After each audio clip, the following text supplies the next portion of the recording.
મંતવ્ય ન્યૂઝે શિક્ષણ વિભાગની પોલ ખુલ્લી પાડી છે। શિક્ષણ વિભાગ કે જેણે ચૂપકીદી સાધી છે અને મંતવ્ય ન્યૂઝે આ શિક્ષણ વિભાગની પોલ ખુલ્લી પાડી છે।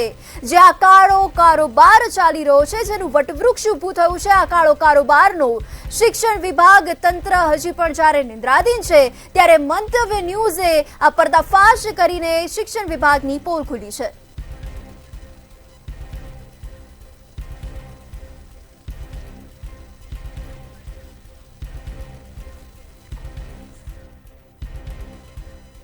તો મારી સાથે કોંગ્રેસ નેતા હેમાંગ રાવલ જોડાઈ ચૂક્યા છે। સૌપ્રથમ તો સ્વાગત છે આપનું મંતવ્ય ન્યૂઝમાં। આપને પૂછવા માંગીશ કે જે સતત 6 દિવસથી મંતવ્ય ન્યૂઝ કે આ પર્દાફાશ કરી રહ્યું છે, તપાસના આદેશ આપવામાં આવી રહ્યા છે ખાલી, પરંતુ કોઈ જ કાર્યવાહી કરવામાં આવતી નથી, શું કહેશો? જો સૌપ્રથમ તો મંતવ્ય ન્યૂઝે ગુજરાતની શિક્ષણની સંસ્થાઓની અંદર જે પ્રમાણે સારો કારોબાર થાય છે અને એ જે ખુલ્લું પાડ્યું છે, અને એ પછી હકીકતમાં તો મુખ્યમંત્રી ભૂપેન્દ્રભાઈ પટેલે અને શિક્ષણ મંત્રીએ મંતવ્ય ન્યૂઝનું બહુમાન કરવું જોઈએ કે ભાઈ તમે શિક્ષણ સુધારવા માટે થઈને આટલા સારા પગલા લઈ રહ્યા છો અને આટલું સારા જે પ્રકરણો છે એને ખુલ્લા પાડી રહ્યા છો। એની સામે આટલો મોટા તમે સ્ટ્રિંગ ઓપરેશન કર્યા। એક ક્લાસીસ વાળો કહેતો હોય કે મારે સ્કૂલની સાથે સંબંધ છે, સ્કૂલ વાળો કહેતો હોય કે તમારે આવવાની જરૂર નથી, તમારી હાજરી એમને પૂરાઈ જશે। સ્કૂલ ડે સ્કૂલ હોય કે કોન્સેપ્ટ સ્કૂલ હોય, સ્કૂલની અંદર ટ્યુશન ચાલતા હોય, શાળાના શિક્ષકો ટ્યુશન કરતા હોય, આ બધું જ તમે સ્ટ્રિંગ ઓપરેશન દ્વારા જયારે ખુલ્લું પાડ્યું હોય ને દૂધનું દૂધ ને પાણીનું પાણી કર્યું હોય, ત્યારે વળી આમાં તપાસ કેની કરવાની? જે શાળાઓની અંદર આવી જે પદ પ્રવૃત્તિઓ ચાલે છે અને એનું મંતવ્ય ન્યૂઝે સ્ટ્રિંગ ઓપરેશન કર્યું છે, મંતવ્ય ન્યૂઝના સંચાલકોને મુખ્યમંત્રી શ્રી અથવા તો શિક્ષણ મંત્રી શ્રીએ કે શિક્ષણ સચિવે બોલાવવા જોઈએ। એમની જોડેથી જે પ્રૂફ માંગ્યું એ પ્રૂફ જોઈને સીધી સૌથી પહેલા તો આ સ્કૂલોને સસ્પેન્ડ કરવી જોઈએ અને સસ્પેન્ડ કર્યા પછી એમને સાંભળવાની હોય। અત્યારે હવે તમે એમ કહો કે આ કાગળ લખો અને એને કહો કે તમારા વિરુદ્ધમાં તપાસ છે, તમે આનો જવાબ આપો, તો શું એ જેવો જવાબ આપવાની છે? એ તો હવે બધું સમુદ્રું કરી દેશે। હવે વિદ્યાર્થીઓને રોજ બોલાવવા માંડશે, પણ અત્યાર સુધી જે આ સ્કૂલો અને આ ક્લાસીસનું નેક્સસ છે, આ નેક્સસ બહુ મોટું છે। તમે જે 2 ક્લાસીસનું ટર્નઓવર કર્યું, આકાશ અને એલન, આકાશનું ટર્નઓવર 2500 કરોડનું 1 વર્ષનું છે, એલનનું 3500 કરોડ એટલે 3500 કરોડનું છે। ત્યારે તમે સમજી શકો છો કે આવી સંસ્થાઓ આવી શાળાઓ જોડે છે, શાળાઓના જે પૈસા છે એ પૈસા 2 નંબરી ફીમાં વસૂલાય છે। શાળાઓની અંદર કોન્સેપ્ટ સ્કૂલ ને ડે સ્કૂલના નામે ટ્યુશનો ચાલે છે। લગભગ 2000 કરોડનો ગુજરાતની અંદર આ ટ્યુશનનો કારોબાર છે। આ કાળા કારોબારને જયારે મંતવ્ય ન્યૂઝે ખુલ્લો પાડ્યો હોય ત્યારે સરકારે આના વિરુદ્ધમાં જલ્દીથી પગલા લેવા જોઈએ છે। એક મુખ્ય વિપક્ષ તરીકે અમે માગણી કરીએ છીએ કે આવી જે શાળાઓ છે એના ઉપર પગલા લેવામાં આવે અને આ જવાબદારી મંતવ્ય ન્યૂઝે તો એ મીડિયા છે, લોકશાહીનો ચોથો સ્તંભ છે, એને નિભાવી છે, પરંતુ જેના માટે જે શિક્ષણ અધિકારીને ડીઈઓને આનો પગાર ચૂકવવામાં આવે છે કે ભાઈ તમારે શિક્ષણની સુચારી વ્યવસ્થા કરવાની છે, એમની મુખ્ય જવાબદારી છે। સરકાર એમને કે ના કે એમણે આદેશ કરવા જોઈએ આ સ્કૂલોની વિરુદ્ધમાં। અને મુખ્ય વાત એ છે જે મારે અત્યારે તમને ખાસ કરવી છે કે જો કોઈ પોલીસ સ્ટેશન હોય એના નજીકમાં દારૂનો અડ્ડો પકડાય તો નિયમ કરવામાં આવ્યો છે કે પોલીસ અધિકારી ઉપર સસ્પેન્શન સુધીના પગલા લઈ શકાય।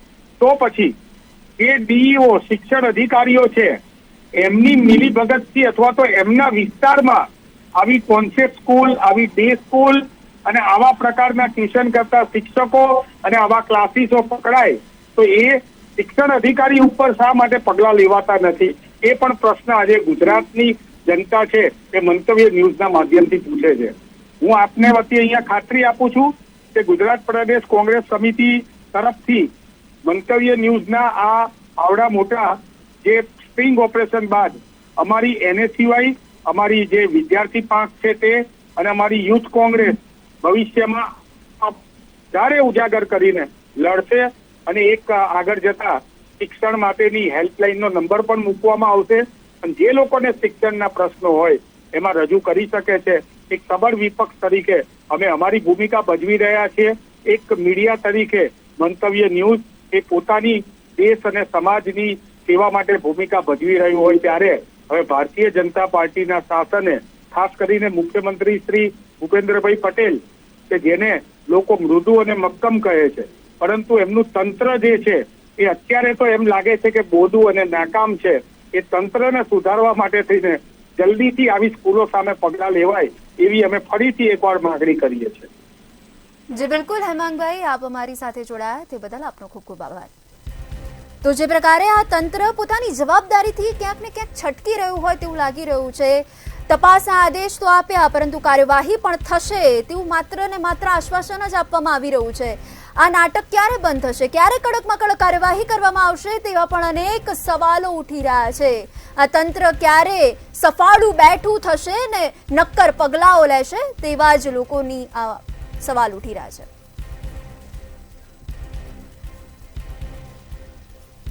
તો અમારા સંવાદદાતા કિંજલ બોરીસા લાઈવ જોડાઈ ચુક્યા છે. જી કિંજલ, હાલ જે આપણે 6 દિવસથી મંતવ્ય ન્યૂઝ એક બાદ એક ખુલાસાઓ સામે લાવી રહ્યું છે, પર્દાફાશ કરી રહ્યું છે, છતાં પણ તંત્રના આ નક્કર પગલાં લેતું નથી.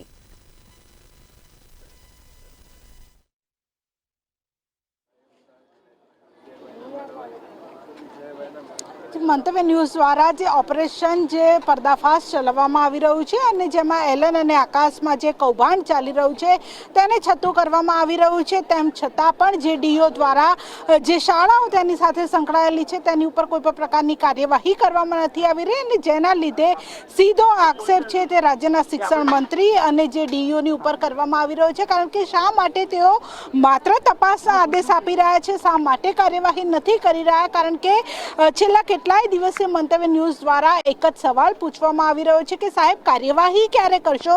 ત્યારે અમદાવાદના કોલેજના વિદ્યાર્થીઓ આપણી સાથે છે, તેમની સાથે વાત કરીશું. કારણ કે ડમી વિદ્યાર્થી, જ્યારે એક શાળાનો વિદ્યાર્થી એક શાળામાં ડમી વિદ્યાર્થી હોય ત્યારે કોલેજના વિદ્યાર્થીઓના માનસ પટલ ઉપર કેવી અસર થતી હોય.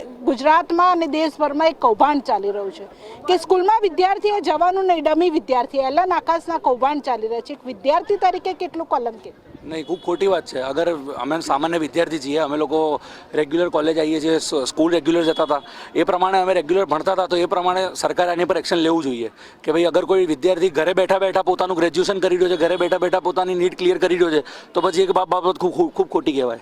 એમાં સરકારે એક્શન લેવું જોઈએ અને આ બધી સંસ્થાઓ ચાલતી બંધ કરવી જોઈએ. ભવિષ્યને કેટલો ખતરો?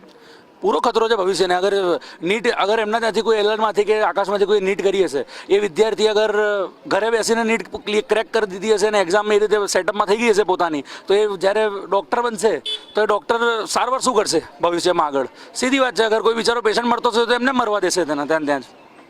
એટલે વિદ્યાર્થીઓ છે તે પણ અત્યારે કહી રહ્યા છે કે ભવિષ્યને ખૂબ જ ખતરો. કેટલો આવા ડમી વિદ્યાર્થીઓ હોય જે સ્કૂલમાં જતા ના હોય, એમના હાજરી પુરાઈ જતી હોય, એલન આકાશમાં જવાનું પૈસા આપીને તમે પાસ થઈ જાવ, આવું થવું જોઈએ? આવું ના થવું જોઈએ. સરકારને હું રજૂઆત કરવા માંગુ છું કે આવા ડમી વિદ્યાર્થીઓ પર ખૂબ જ અને ખાસ કરીને તેમના પર એક્શન લેવામાં આવે. એટલે અત્યારે વિદ્યાર્થીઓ છે તે સરકારને એક જ માંગ કરી રહ્યા છે કે આવા જે પણ વિદ્યાર્થીઓ હોય, આવી જેટલી પણ શાળાઓ હોય તેની ઉપર કાર્યવાહી કરવામાં આવે. શું કહેશો? પહેલાં જ્યારે તમામ લોકો સ્કૂલમાં રેગ્યુલર જતા હતા, 80% હાજરી ફરજિયાત હતી, પરંતુ હવે પૈસા આપો ને આવા એલન આકાશમાં તમે એડમિશન લઈ લો તો તમારે સ્કૂલમાં જવાનું નહીં, પાસ થઈ જાઓ. સરકારે આ વસ્તુ બંધ કરવી જોઈએ, તરત તેના પર કડક કાર્યવાહી કરવી જોઈએ અને આ બધું બંધ કરવું જોઈએ. એટલે અત્યારે જે તમામ જે વિદ્યાર્થીઓ છે તે એક જ માંગ કરી રહ્યા છે કે આવી જે ઇન્સ્ટિટ્યૂટ ચાલી રહ્યું છે, આવી જેટલી પણ સંસ્થાઓ છે તેની ઉપર સરકાર જે કાર્યવાહી કરે, તપાસ કરવામાં આવે. પરંતુ આ સરકાર છે તે બેરી અને બોબડી થઈ ગઈ છે, કોઈનો પણ અવાજ છે તે સાંભળી નથી રહી. જે મંતવ્ય ન્યૂઝ દ્વારા સતત એક જ વસ્તુ બતાવવામાં આવી રહી છે, સતત જે સ્ટ્રિંગ ઓપરેશન છે તે બતાવવામાં આવી રહ્યા છે, પરંતુ સરકાર છે તે ઘોર નિંદ્રામાં સૂઈ ગઈ છે, તેને કંઈ પણ વસ્તુ દેખાતું નથી. આવા કૌભાંડ ગુજરાતમાં ચાલી રહ્યા છે, તેમ છતાં પણ ગુજરાતને એક મોડેલ રાજ્ય તરીકે દેશમાં પ્રસ્થાપિત કરવામાં આવે છે. શિક્ષણની મોટી મોટી વાતો કરવામાં આવે છે, પરંતુ સરકારના રાજમાં જે શિક્ષણમાં જે અનેક આવા કાળા કૌભાંડો થઈ રહ્યા છે, તેમ છતાં પણ સરકાર છે તે મૌન થઈ ગઈ છે. શા માટે સરકાર છે તે જવાબ નથી આપી રહી? શા માટે શિક્ષણ મંત્રી છે તે જવાબ નથી આપતા અને શા માટે કાર્યવાહી નથી કરતા? સાહેબ, કાર્યવાહી તો કરવી પડશે અને તમારે કાર્યવાહી કાર્યવાહીના નામે એક દાખલો પણ બેસાડવો પડશે. આવી જેટલી પણ શિક્ષણની હાટડીઓ ચાલે છે તમારે બંધ કરાવવી પડશે. ડીઓ છે તેમને પણ શાળા ઉપર જે શિક્ષાત્મક રીતે કાર્યવાહી કરવી પડશે. જેટલી પણ શાળાઓ સાથેની તેમની સાઠગાંઠ હશે તે તમામ સાઠગાંઠ છે તે બંધ કરવામાં નહીં આવે ત્યાં સુધી મંતવ્ય ન્યૂઝની આ મુહિમ છે તે અમે બંધ નથી કરવાના, કારણ કે ભવિષ્યનો સવાલ છે. વિદ્યાર્થીઓના ભવિષ્ય સાથે જે પણ ચેડા થઈ રહ્યા છે તેની સામે અમે અવાજ ઉઠાવવાના છીએ અને સરકાર જ્યાં સુધી જાગશે નહીં, અમે સતત સરકારને જગાડવાનો પ્રયાસ કરી રહ્યા છીએ. ગુજરાતની જનતા, ગુજરાતના વિદ્યાર્થીઓ એક જ માંગણી કરી રહ્યા છે કે સરકાર જાગે. બસ ક્યારે સરકાર જાગશે અને ક્યારે કાર્યવાહી કરશે. જો સરકાર કાર્યવાહી નહીં કરે તો અમે સરકારની સામે પણ સવાલ ઉઠાવવાના છીએ, કારણ કે આ મામલો સરકારનો છે. સરકારે કાર્યવાહી કરવી પડશે, શિક્ષણ મંત્રીએ કાર્યવાહી કરવી પડશે અને આવી જે હાટડીઓ ચાલે છે તેને બંધ કરાવવી પડશે. જી બિલકુલ કિંજલ, સમગ્ર માહિતી બદલ આપનો આભાર. તો જે પ્રકારે વિદ્યાર્થીઓની સાથે પણ મંતવ્ય ન્યૂઝે આ વાતચીત કરી અને વિદ્યાર્થીઓની પણ એક જ માંગ છે કે આવો કાળો કારોબાર ચાલી રહ્યો છે શિક્ષણના નામે તેને બંધ કરવામાં આવે અને કડકમાં કડક કાર્યવાહી કરવામાં આવે, નક્કર પગલાઓ લેવામાં આવે, શિક્ષણ વ્યવસ્થાને નેવે ન મૂકવામાં આવે ને તંત્ર સફાળું બેઠું થાય. આશ્વાસન આપવાને બદલે, આ નાટકો રચવાને બદલે, આ સિલસિલો યથાવત રાખવાને બદલે ન્યાય મળે તેવી જે વિદ્યાર્થીઓ, વાલીઓ તેમજ સમાજના લોકોની ભારે માંગ છે.